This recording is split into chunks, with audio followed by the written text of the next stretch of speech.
Salut tout le monde, c'est Roswell.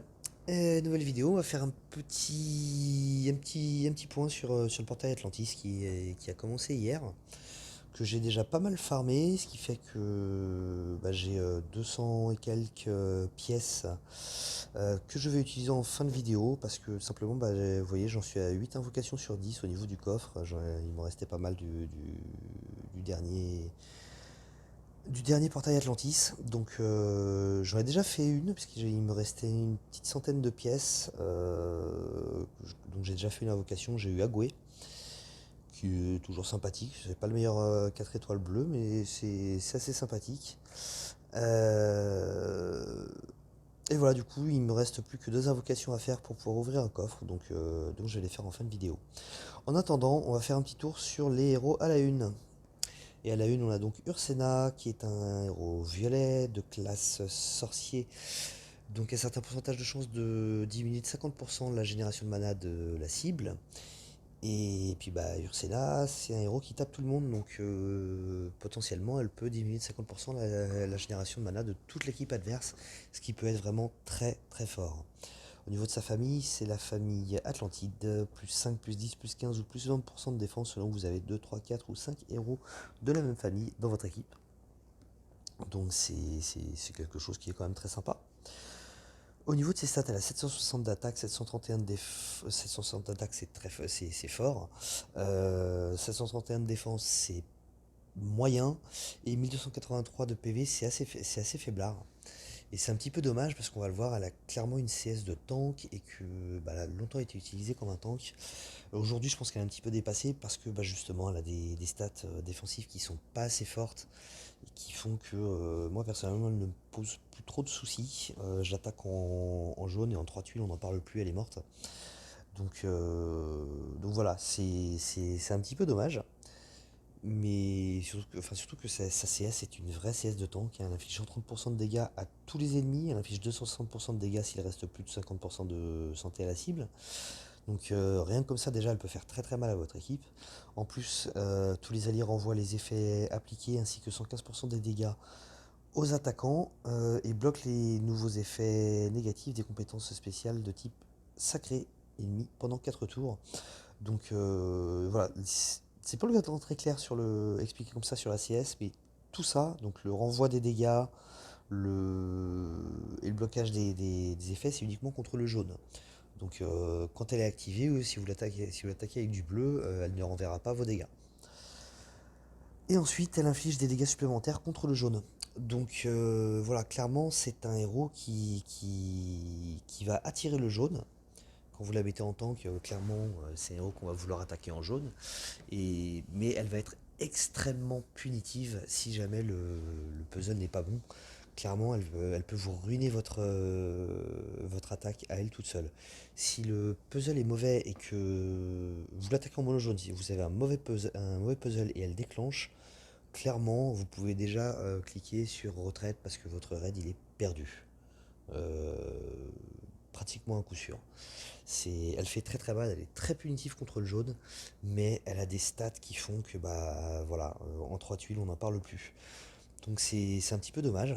Je pense qu'en tant que du coup voilà, du coup c'est plus vraiment valable je trouve en tank. Par contre ça reste un bon flank. Je pense que ça peut rester un bon flank. Alors certes, tout ce qui concerne le jaune n'aura plus vraiment d'effet, sauf si vous êtes attaqué en 3-2, on pourrait très bien vous attaquer avec 2 jaunes et 3 de la couleur forte contre le tank que vous aurez mis. Il y a peu de chances que vous ayez mis un tank violet à côté, ce serait même pas une bonne chose. Et c'est un héros que... Alors on la voit parfois sur l'aile, mais moi je trouve qu'en moyen, elle se déclenchera trop tard je pense pour être vraiment efficace sur l'aile, donc c'est plutôt un flank. Et puis elle va quand même faire mal à tout le monde, quoi. Donc ça reste quand même un bon flank, je pense. Ça reste vraiment un bon héros. Ensuite, on a Jean-François. Jean-François, c'est un ancien héros du mois, donc de classe magicien, un certain pourcentage de chance d'infliger des dégâts supplémentaires aux cibles qui bénéficient de bonus. Au niveau de sa résistance passive, il a la résistance innée contre les effets négatifs qui volent la santé. Donc, qui volent la santé, il va y avoir deux vampires de Morlovia, là, Victor et Valeria. Il y en a d'autres, mais là, ils me reviennent pas. Mais il y a quelques autres héros qui veulent la santé, il me semble. Au niveau de ses stats, c'est très équilibré. Il a 737 d'attaque, 723 de défense et 1332 de PV. On peut vraiment en faire ce qu'on veut. Vous pouvez tout lui mettre en attaque et il gardera quand même un minimum de résistance. Il aura quand même des stats défensives qui seront pas mauvaises. Vous pouvez tout lui mettre en défense et en PV si vous voulez en faire un tank, parce qu'on va le voir. Je pense que ça peut être un bon tank. Voilà, vraiment vous pouvez en faire ce que vous voulez. C'est un héros qui pour moi est plutôt un héros de défense. En attaque, sauf dans un cas, on va y revenir. Il a une mana rapide. Tous les ennemis reçoivent 302 de dégâts de brûlure sur 2 tours, donc c'est un dot, un dégât par tour. Et comme tous les dégâts par tour, ces dégâts peuvent être augmentés. Si vous lui donnez des emblèmes et que vous augmentez son attaque, plus vous augmenterez son attaque, plus il fera de dégâts. Donc c'est toujours sympathique, il peut quand même assez rapidement faire très mal. Tous les alliés reçoivent plus 94% de défense contre la glace pour 4 tours. Tous les alliés obtiennent une protection de défense contre les effets négatifs pour 4 tours. Donc tous les effets négatifs qui affectent la défense seront remplacés par 42% de défense pour 4 tours. C'est quelque chose qui est très sympa. Le lien élémentaire qui donne à tous les alliés feu plus 10% de chance de coup critique pendant 6 tours. Ce qui, comme tous les liens élémentaires, ne peut pas être dissipé. Il est quand même assez fort comme un héros. Je l'ai dit, moi je le vois plutôt comme un héros de défense. C'est un héros qui a longtemps été utilisé en flank de Telluria, quand c'était encore Telluria le tank principal du jeu. Ce qui honnêtement n'est déjà plus le cas. On est dans une méta aujourd'hui où on est plutôt sur des tanks rouges. Les gens qui n'avaient pas Gravemaker avaient souvent tendance à utiliser Jean-François en flank. Et clairement, il pouvait faire de gros dégâts. Maintenant, le problème, c'est qu'il n'inflige pas de dégâts directs, il n'inflige qu'un dégât par tour. Et un dégât par tour, ça peut être dissipé. Et donc, si vous avez votre lincer qui est déjà prêt, bah, tout simplement, vous le déclenchez et il n'aura fait aucun dégât. Mais par contre, le reste de sa CS reste quand même très sympa, puisque bah, vous pouvez pas lui. S'il a déclenché, vous pouvez pas vous déclencher votre débuffer de défense, puisque sinon il va tourner ça à son avantage, et vous pouvez pas non plus l'attaquer en bleu, parce que voilà, vous lui ferez presque rien. C'est ce qui fait que moi, en attaque, j'adore l'utiliser quand je vois Isarnia en face. Quand je vois Isarnia en face, clairement, j'emmène Jean-François, et là je m'amuse quoi. Je m'amuse dès qu'il est chargé, je m'amuse à charger Isarnia. Je déclenche Jean-François avant, bien entendu, que Isarnia se déclenche. Et là, bah, Isarnia, au final, je la tourne à mon avantage, puisque avec 94% de défense contre la glace, elle ne me fera franchement pas bien mal.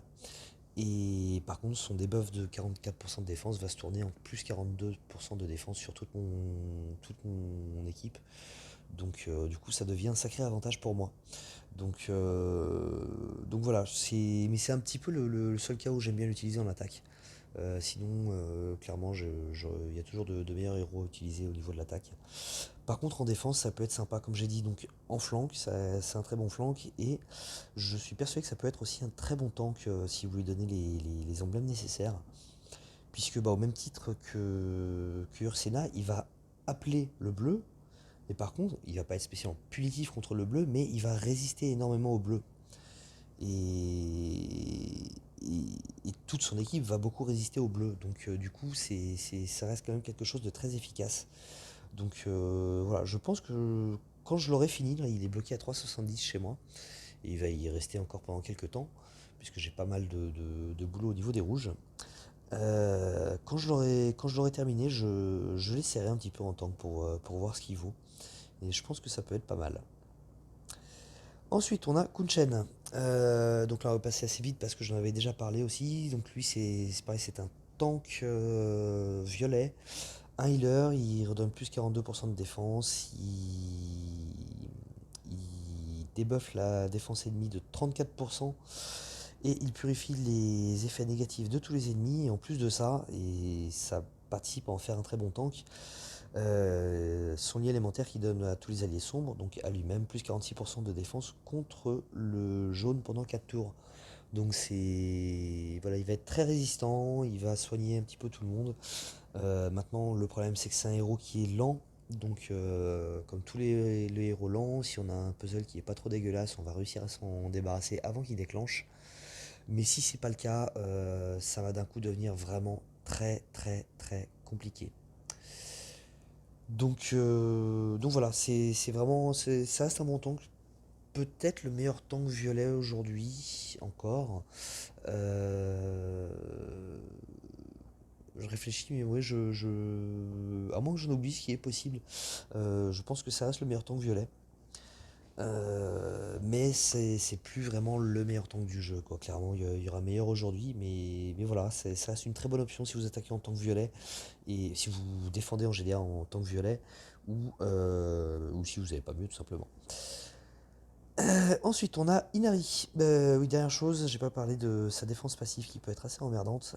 Il résiste à tous les effets négatifs qui touchent la défense. Sauf les effets négatifs de défense élémentaire. Donc en gros, il ne va pas résister aux debuffs de défense élémentaire de Frida par exemple qui débuffe la défense contre le bleu. Par contre, il va résister au debuff de défense de Isarnia. Donc voilà, ça peut être très embêtant. J'en parle simplement parce que je suis tombé sur lui il n'y a pas très longtemps, que j'avais oublié cette résistance passive. Je lui ai balancé mon petit mani costumé sur la tronche pour débuffer sa défense. Je pensais le terminer ensuite avec les tuiles que j'avais sous lui. Il était en flanc d'un tank bleu, je ne sais plus lequel. Je pensais le terminer avec les tuiles qu'il y avait en dessous et en fait, bah non, parce que je lui ai pas débuffé sa défense. Et par contre, j'ai terminé de le charger avec les tuiles. Et du coup, bah, il s'est déclenché et il a fait repartir le raid un petit peu à zéro et ça m'a bien emmerdé quand même. Donc voilà. Bref, allez, Inari. Inari, c'est un 5 étoiles jaune de classe voyou et on va en parler un petit peu plus en détail puisque j'en avais pas parlé jusque-là. Donc de classe voyou, un certain pourcentage de chance d'esquiver les dégâts des compétences spéciales. Sa famille, c'est la famille Sakura, donc plus 2, plus 4, plus 7 ou plus 12% de génération de mana, ce qui est quand même quelque chose de très sympa. Tout ce qui va vous générer de la mana, de toute façon, forcément, sera vraiment très efficace. Elle est de mana moyenne, elle a 813 d'attaque, c'est très fort, 642 de défense, c'est assez faible, et 1312 de PV, c'est pareil, c'est assez faible, c'est un peu en dessous de la moyenne, on va dire.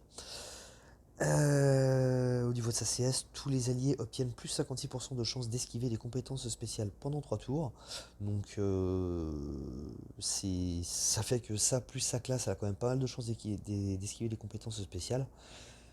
Par contre, je pense que quand c'est sa classe qui va lui faire esquiver la compétence spéciale, ça n'invoquera pas de sbire Sakura. Et le sbire Sakura, c'est quelque chose qui est quand même assez sympa. Parce que donc les 56% de chances d'esquiver les compétences spéciales, chaque esquive, ça va invoquer un sbire renard Sakura. Et pardon, alors là, je suis pas du tout clair, là je suis passé du coq à l'âne. Donc je reprends. Elle peut esquiver donc les compétences spéciales de par sa classe, mais en plus de par sa compétence spéciale. Or, le problème, c'est que en esquivant de par sa classe, elle n'invoquera pas de sbire, donc de sa compétence spéciale, donc ça peut être emmerdant parce que oh là là là, c'est pas tellement plus clair. Donc tous les alliés obtiennent 56% de chance d'esquiver les compétences spéciales pendant 3 tours. Chaque esquive invoque un sbire renard Sakura. Donc voilà, les esquives de la classe n'invoqueront pas de sbire, ce qui est dommage car le sbire renard Sakura hérite de 8% de PV, donc c'est pas énorme, mais par contre il hérite de 30% de l'attaque qui est très forte, hein, 813 c'est vraiment très fort. Et le sbire ajoute 7% de mana à son propriétaire à la fin de chaque tour. Donc voilà, c'est pour ça que je disais que du coup les esquives dues à sa classe sont un petit peu dommages puisqu'il n'y aura pas de sbire invoqué et donc de génération de mana en plus quoi. Donc ça c'est un petit peu dommage mais bon voilà, ça reste quand même une esquive ce qui reste très efficace quand même et assez important quoi. Je l'ai rencontré il y a pas très longtemps, c'était dans une GDA et j'ai cru que la bataille ne s'arrêterait jamais. Elle a fait durer la bataille énormément longtemps en fait.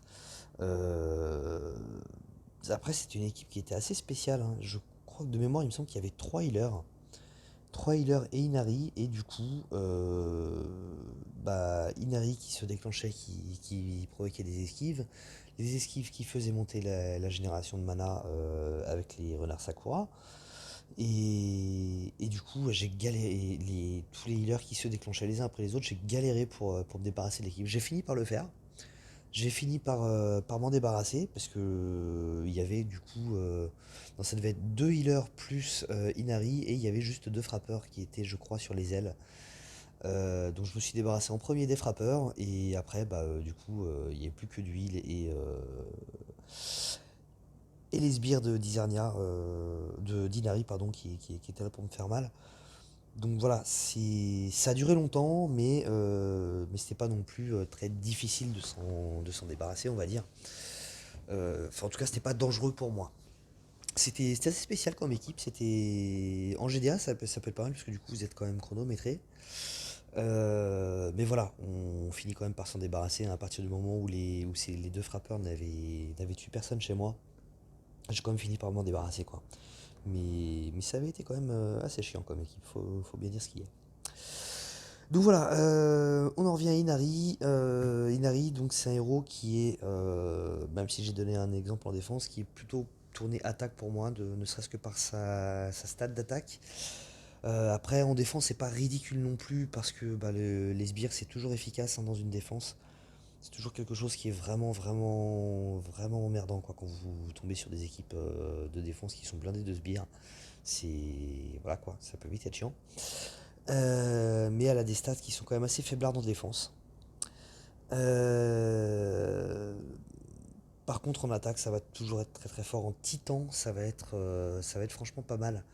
Parce que bah, elle a une grosse stat d'attaque, donc elle fait mal. Et en plus, elle a quand même énormément de chances d'esquiver les compétences spéciales du titan. Elle donne des chances à toute son équipe d'esquiver les compétences spéciales du titan. Ce qui est quand même très très fort, car les compétences spéciales des titans font très mal. Donc voilà, ça peut être fort contre les titans, je pense. Ça peut être très fort dans tous les domaines de l'attaque. En attaque de ruée, ça va être fort parce que bah, du coup, elle va déclencher très régulièrement. Elle va forcément permettre à toute son équipe d'esquiver beaucoup de vos CS. Donc ça va invoquer beaucoup de sbires. Ça va être fort. Vraiment, en attaque de ruée, ça va être très fort. En booster de bonus, je pense que c'est pas mal aussi. Je pense que les 6% de mana.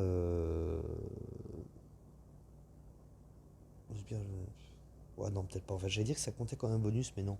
C'est juste que ça rajoute 7% de mana. C'est pas 7% de génération de mana, c'est 7% de mana en soi. Mais bon, voilà, ça va être fort dans tous les domaines de l'attaque en soi. En, comment ça s'appelle, en bataille sanglante, ça va être pas mal parce que bah, du coup, avec les sbires, ça donne de la survivabilité dont vous manquez, puisque tout simplement vous n'avez pas de healer. Donc, du coup, tout ce qui est sbire va donner de la survivabilité, et ça sera toujours pas mal en bataille sanglante. Donc voilà, Inari, c'est un très bon, c'est assez spécial comme héros, hein, vraiment. Il n'y a pas trop de héros de ce genre-là dans le jeu. Elle est assez unique. C'est un bon héros, voire même un très bon héros. Maintenant, c'est pas non plus. Elle rentre pas dans le top des héros, quoi, non plus, quand même. Mais c'est sympa. C'est franchement assez sympa. Et enfin, un dernier héros dont je voulais parler, puisque tout simplement ça fait partie de ceux que je vais rechercher avec les quelques pièces que je vais mettre dans ce portail. Il est où? Bien entendu, ils l'ont mis tout au fond. Il est là, c'est Tarlac. Tarlac, c'est un 5 étoiles vert de classe moine, donc un certain pourcentage de chance d'esquiver les compétences, de résister, pardon, aux effets négatifs. Sa famille, c'est la famille du lagon, donc plus 3, plus 6, plus 10 ou plus 15% d'attaque selon que vous avez 2, 3, 4 ou 5 héros de la même famille dans votre attaque. Au niveau de ses stats, c'est très très fort en attaque, et c'est pareil, c'est un héros qui est plutôt tourné attaque. 824 donc de stats d'attaque, 667 de PV, ça c'est assez faible, et 1240 Pardon, 667 de défense, c'est assez faible, et 1240 de PV, c'est aussi très faible. pour un 5 étoiles, c'est franchement pas top. Donc voilà, un héros qui est quand même plutôt tourné attaque, ne serait-ce que par ses stats. Et on va voir que c'est le genre de héros qui de toute façon est plus efficace en attaque qu'en défense. Il est en mana moyenne, tous les alliés obtiennent 100% d'attaque normale pour 4 tours, cumulable avec des effets similaires pour un maximum de 160% de l'attaque normale. Donc cumulable avec des Wukong, des Mickey, ce genre de choses là. Mais par contre, voilà, faut faire attention de ne pas le cumuler avec des héros qui apportent non plus trop d'attaque, tout simplement parce que les autres héros seront bridés. Euh, j'ai un doute sur le pourcentage d'attaque de Wukong là, mais je crois qu'il dépasse les 160%, du coup Wukong serait bridé. Mais bon, en même temps, Wukong, honnêtement, je le trouve un petit peu dépassé aujourd'hui.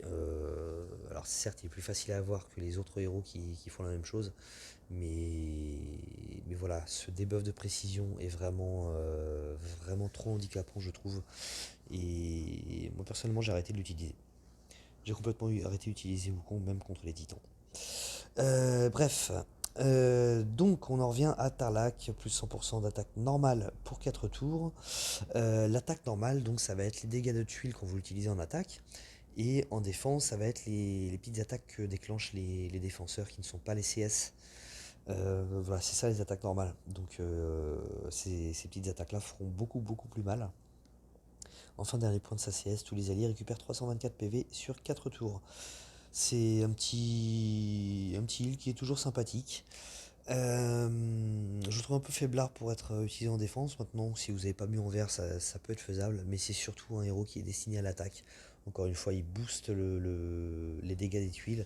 Contre les titans, ça va être très fort. C'est vraiment un excellent héros contre les titans. Au même type que Wukong, vous pouvez l'emmener sur tous les titans, quelle que soit la couleur. Vous prenez Tarlac et il fera des dégâts. Et il sera beaucoup plus efficace que Wukong, tout simplement parce que lui n'inflige pas de debuff de précision. Donc voilà, le debuff de précision, moi, vraiment, avec Wukong, j'en suis revenu. Et je trouvais qu'au final, je faisais pas tellement de meilleurs scores avec Wukong que sans Wukong. Euh, et avec, par exemple, un Boltusk quand j'attaque un, un titan vert ou un. Comment il s'appelle?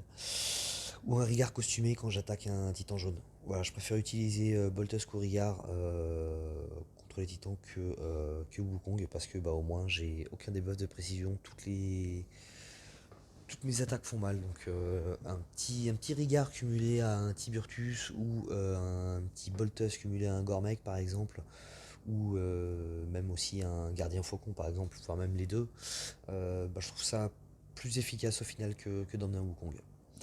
Donc, euh, donc voilà. Et après, c'est un avis qui m'est personnel. Je sais que tout le monde ne sera pas d'accord avec ça. Mais voilà, moi, Wukong, il m'énerve un petit peu. J'en ai marre du débat de précision. Donc c'est pour ça que j'aimerais bien avoir Tarlac pour pouvoir le monter. Même si je l'ai, il patientera quand même pas mal de temps parce que j'ai au moins Francine à monter avant. Et que même Francine, il va me falloir du temps avant de la monter puisque je n'ai que 3 ongans.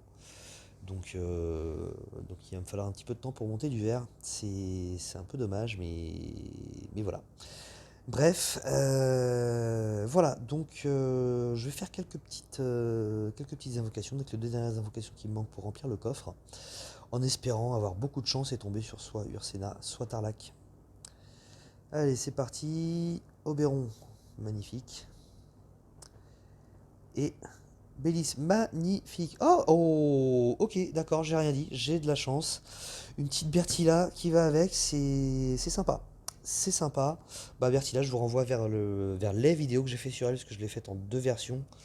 Euh, je vous rappelle, hein, j'avais fait une première version en fait où je faisais une comparaison avec Dame Loki, sauf que je m'étais trompé sur Dame Loki, je l'avais considérée comme rapide alors qu'en fait elle est moyenne. Du coup j'avais recommencé une deuxième version pour éviter de dire des bêtises. Finalement, j'ai laissé la première vidéo parce que bah, en soi, elle était un petit peu plus complète. Je disais un petit peu plus de choses dessus. Donc voilà.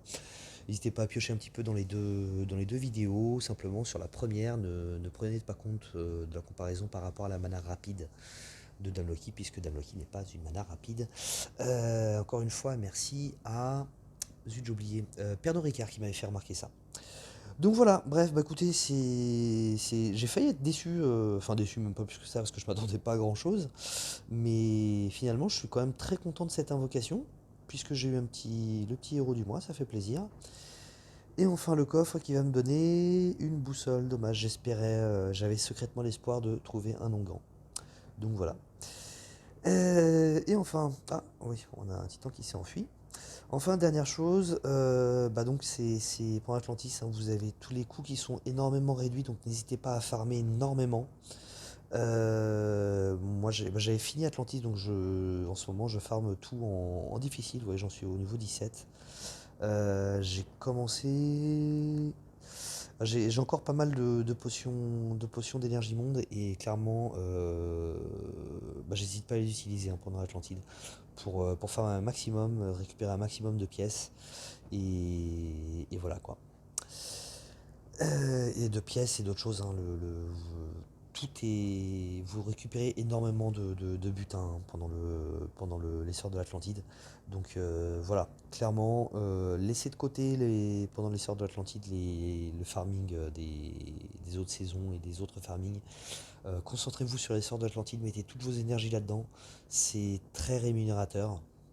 Si vous avez déjà terminé et que vous avez le niveau pour le faire, n'hésitez pas à faire les étapes en niveau difficile.